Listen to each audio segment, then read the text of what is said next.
imitadores, como também eu sou de Cristo. E por quê?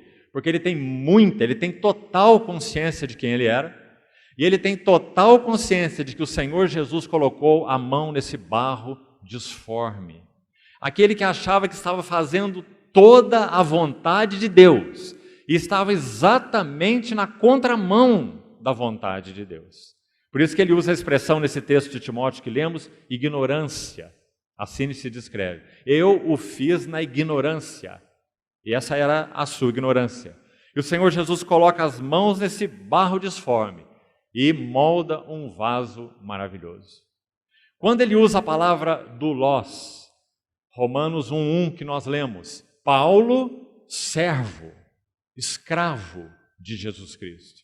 Essa palavra também é muito significativa.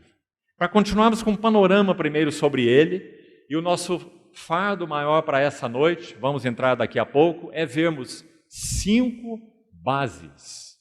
Quero ser até mais ousado com os irmãos. Eu quero dizer que são as 5 bases da vida e do serviço do apóstolo Paulo.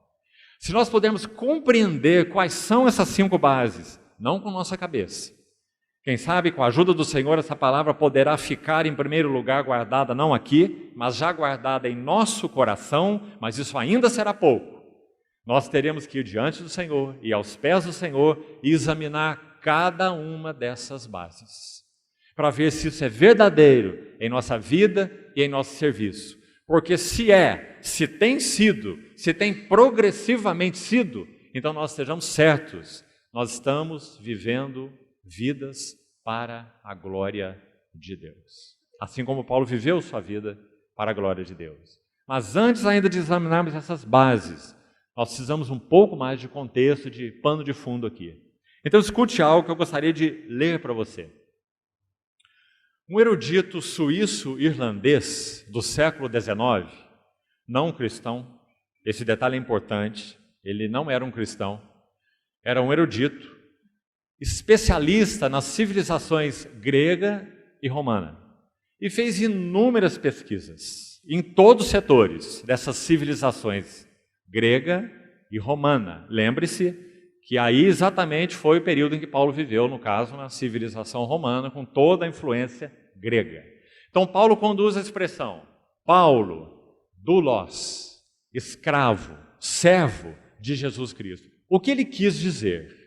Então escute essa narrativa, preste atenção para você compreender bem, desse erudito chamado John Pentland Mahaffey. Ele escreve assim, nos numerosos registros de libertação de escravos encontrados em Delfos e em outros santuários e lugares de culto na Grécia Antiga, lugares pagãos, é claro, lugares de cultos na Grécia Antiga, temos aprendido qual era o processo legal pelo qual um escravo obtinha sua liberdade. Como era? Ele não trazia ao seu senhor os valores em dinheiro que ele possa ter acumulado durante anos e então obtinha a sua liberdade junto com um recibo do valor pago ao seu senhor. Não era assim. Mas ele ia ao templo do Deus que era adorado naquela determinada região. Ia ao templo do Deus ali adorado e ali ele pagava aos sacerdotes o valor de sua libertação. Estes sacerdotes, com o dinheiro, compravam o escravo do seu mestre. Compreendeu a transação? O escravo levava o dinheiro aos sacerdotes do templo, onde o Deus pagão era adorado. Esses sacerdotes compravam aquele escravo do seu mestre e compravam para quem? Aqui está o detalhe mais importante. Eles compravam esse escravo em nome desse Deus. Então qual era a ideia? Pagã, claro. Aquele escravo comprado era agora pertencente àquele Deus que ali era adorado. Por que era feito assim?